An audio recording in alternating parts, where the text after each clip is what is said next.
believe their offense is on the gridiron today. It's the Seahawks going up against the Cowboys. With that, let's go out to AT&T Stadium in Arlington. Here are Brandon Guyton and Charles Davis. Larry, we find ourselves right in the center of the Dallas-Fort Worth Metroplex in Arlington and AT&T Stadium. Today, we've got a good NFC matchup on tap between the Seattle Seahawks and the Dallas Cowboys.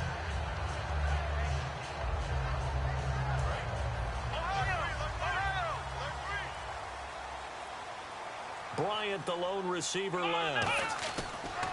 First down, Prescott. And his first pass here is going to fall incomplete. Jason Witten, the intended target. And that'll bring up second down. Here's the offense, and I don't know what more you can say at this point in his career about Jason Witten. You just give him full respect. This is a guy who knows how to do everything on the football field. Not just catch the ball, but huge in the run game with his blocking at the line of scrimmage.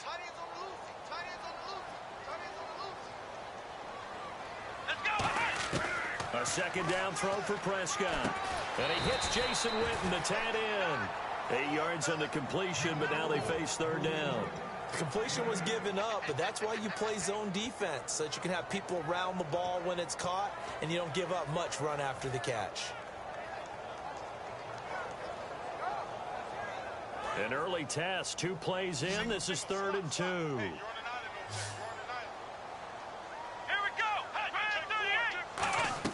Prescott on 3rd and 2. They'll set up the screen to Elliott. They find some open field here. Slips past him. Where'd he go? Give him 30 yards there. As we continue to advance in the NFL, as people continue to scout players, they really don't care as much about body types as they care about those guys who can make people miss, run through tackles, and gain all that additional run after catch. Anybody who has that ability, they want them on their team. On 1st and 10, Prescott. He finds his target, Terrence Williams. It'll be a pickup of 10 yards. And that'll make it 2nd and a foot or so.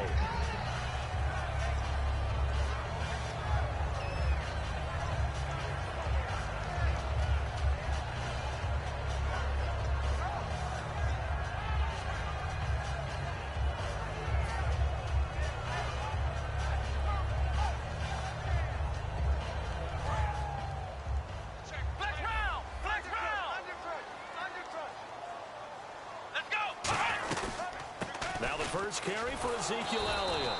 And he went nowhere. Well, he went backwards, back to the 33. They'll lose a yard, and it brings up 3rd. To me, that's a superior play by the backer because he was allowed to, I think, run free on it and make that play. His defensive linemen, they covered things down for him because offensive guys, the linemen, what they're trying to do, as you know, is block the guy at the point of attack and then climb to the next level and get the linebacker. When you're not allowed to climb, you got a free hitter, and that's what we saw there, and a really nice play resulted for them.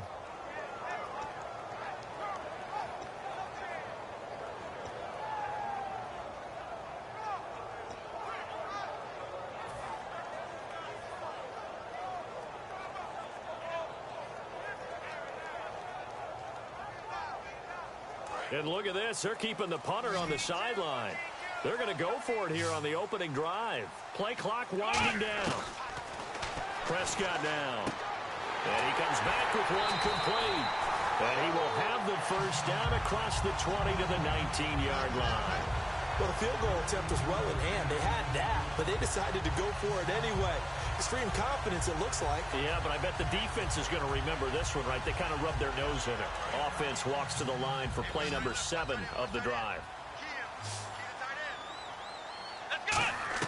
From the red zone now, Prescott sliding out of the pocket. Call it a 1-yard gain on the play, and it's a second down. And that linebacker group today could be very key. As we were preparing for this game, you pointed out to me as we were watching film that the linebackers look like an elite unit. I agree with you totally. They move around, fly to the football, and take it away from offenses.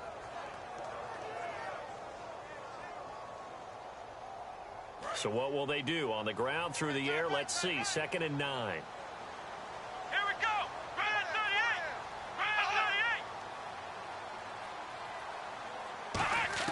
Second down, Prescott. And he whips that one incomplete there. The man with over 1,000 catches, Jason Witten, the intended receiver. And it'll bring up third down.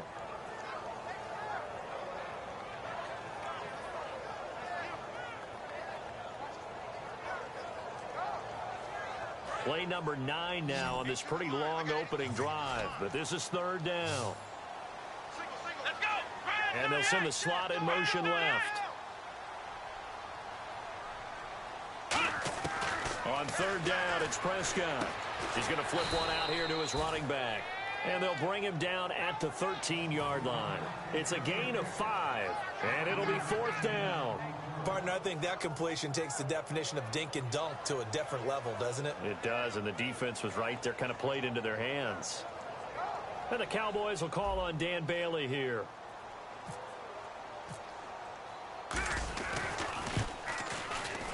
And Bailey able to knock it through. And the Cowboys are going to jump out to a 3-0 lead. And that field goal caps an 11-play drive. That's a lot of offense to run to only get 3 points, but they'll take them. Anytime you can put anything on the board, you run to your sideline somewhat happy.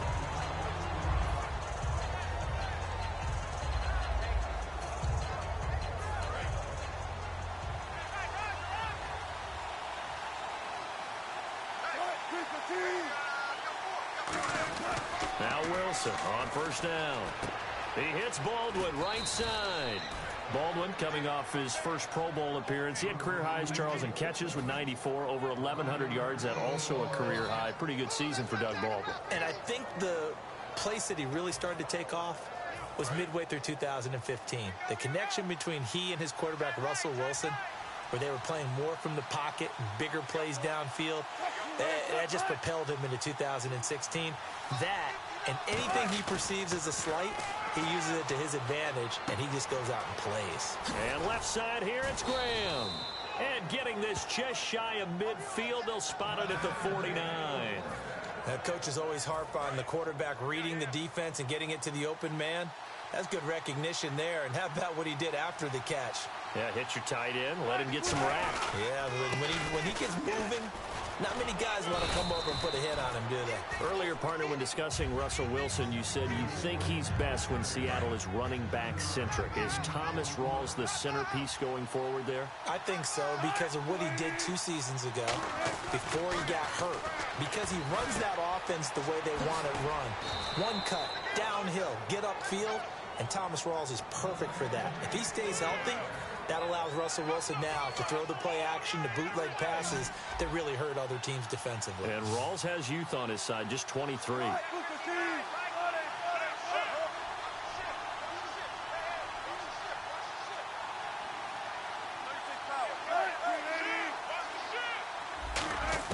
On first and 10, it's Wilson. And the tip there altered the ball flight, and it falls incomplete. It'll be second down. Anytime a ball's thrown in the middle of the field, it's popped up in the air, I expect someone to catch. It doesn't matter whether it's offense or defense, because there's usually a great amount of bodies in that part of the field.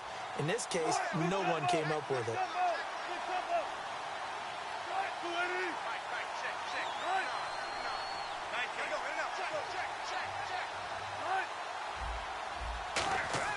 Second and 10 now, Wilson. It's caught outright by Graham.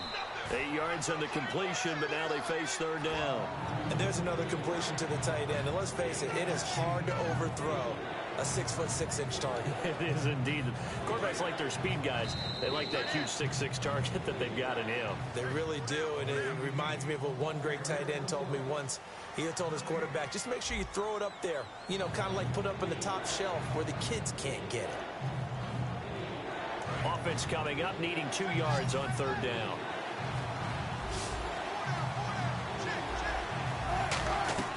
Third and 2, now Wilson. He's got Lockett, and he'll have the first down, getting this one to the 14-yard line. And now the passing game here in the second quarter starting to heat up a little bit. Don't you feel the rhythm starting to happen, right? You see it. Now the confidence is starting to rise. I think now as a play caller, because that has happened, you lean on it a little bit more. You don't go totally away from running the football, But you do say, guess what? We can throw it. We can throw it well with a whole lot of confidence. Tackle made there by Justin Durant. Now, that's the type of play that'll fire up a defense. Hold them to 1 yard on a first down run. It'll be interesting to see if the offense decides to press the run at all or if they'll abandon it now after gaining only 1 on that play.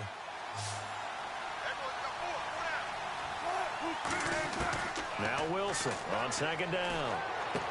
This will be caught at about the 3. And stopped a few yards shy of the goal line at the 3. It's a 10-yard gain there, and it sets him up now 1st and goal. An ex-teammate used to tell me all the time, I hate experienced quarterbacks because no matter what, you really can't hide what you're doing. And he's across the chalk into the end zone. Touchdown, Seahawks. Thomas rolls. A 3-yard touchdown run. And the Seahawks have taken the lead. And his kick is right through. Hauschka now to send this one away following the score.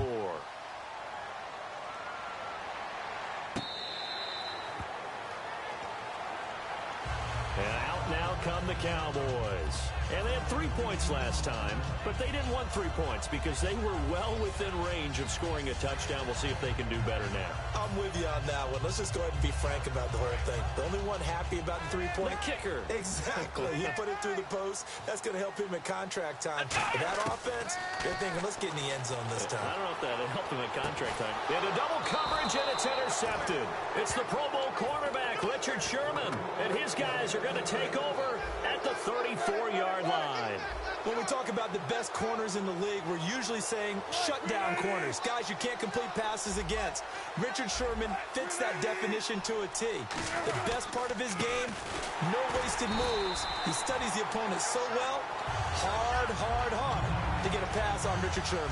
That's going to go as a loss of 2, and it'll be 2nd down. And the offense moving in the wrong direction here now as they face a 2nd and 12.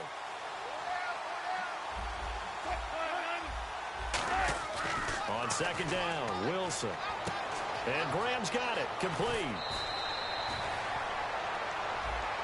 Roughing the passer. That's shades of Charles Davis back in his playing days. Oh, I sure wish it had been, Brandon. Back in my day, I didn't hit anyone hard enough to rough the passer. I had a number of teammates that handled that for me. 1st and goal here from the 9. Following the penalty, it's Rawls. He pushes forward for maybe 3 down to the 6-yard line. We always like to talk about defense in terms of levels. 1st level defensive line, 2nd level linebackers, 3rd level defensive backs. On that run, that was what we call a 1st level run, and it was stopped by a 2nd level player. They go read option with Wilson, and they'll be driven back here, losing yardage to the 9. It's a loss of 2, now 3rd down. Now from back at the 9 after that last play, this is 3rd and goal. And on this play, the read for the quarterback was the defensive end, and he was totally focused on the quarterback. He should have given it off inside to the running back. Instead, he kept it and ended up taking a loss on the play. That is caught at the 7-yard line. And he will score. Touchdown, Seattle. Tyler Lockett from 8 yards out. And the Seahawks add on to their lead. As a former DB, you might not like to see that, but from a wide receiver's perspective, those are the plays they dream of. Correct on both counts, all right? Because once he took off, I mean, let's face it, that should have been done in Big Sky Country. Aren't any speed limits out there? And off he went. Glad I wasn't the one trying to chase him. And he'll get across the 20 before he's brought down at about the 23-yard line. Here's the Dallas offense now heading back out onto the field. And last time wasn't pretty. 1 play and an interception. We'll see if they can do better. I want to see if they want to go ahead and throw the ball again now on this drive after what happened on the last one. Throw it on the first play. Give the quarterback some confidence. See what happens. They go back to the air here after the INT. They'll set up the screen to Elliott. They'll get 4 there out of the screen, and it's 2nd down. 2 minutes remain here in the first half. We're back to Arlington right after this timeout.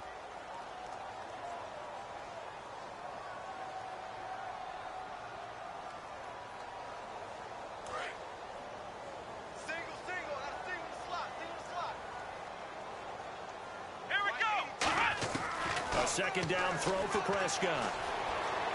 Looking for his running back, and he's got it. And he's able to get out to the 32, brought down there. 4 yards on the pickup, and that'll bring up a 3rd and 1. And now they're in the hurry-up. On 3rd and 1, here's Prescott. Flushed out right. Drops it underneath to Elliott. And they get 10 yards there and convert on 3rd.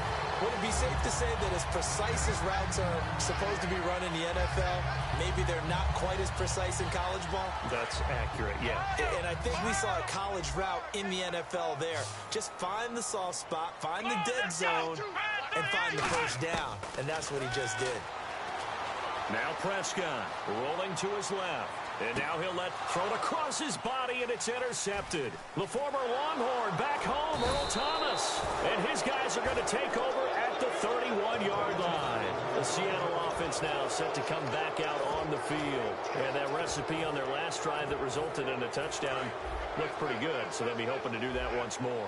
And it takes me back to when we sat with the offensive coordinator and the head coach. They felt pretty good about their game plan and thought there were some holes in the defense, and they exploited them the last time out. Let's see if they can come back and put together a similar drive. And we'll see if they can do just that. The best receivers we know always tease their quarterbacks that, hey, no matter what you do, you cannot overthrow me. Well, guess what? That's exactly what happened on that play. Normally, they time it up pretty well, but on that one, he just overshot him. 2nd and 10. It's Wilson again. They'll lock it with a grab over the middle. And they'll get 9 there as that sets them up better for 3rd down. They're going to hurry back to the line now. And there they went crossing route against the zone defense. What do you think of that? Takes real coordination between the passer and the receiver because you've got to read those zones and where the open spots are and be on the same page with the guy throwing the football. Because sometimes you're throwing it in front of the zone. Sometimes you're throwing it between the zones. Sometimes the receiver's going to just kind of find a spot and what we call sit down and present himself to the quarterback and throw it there. It's a tougher the field for the 1st and 10.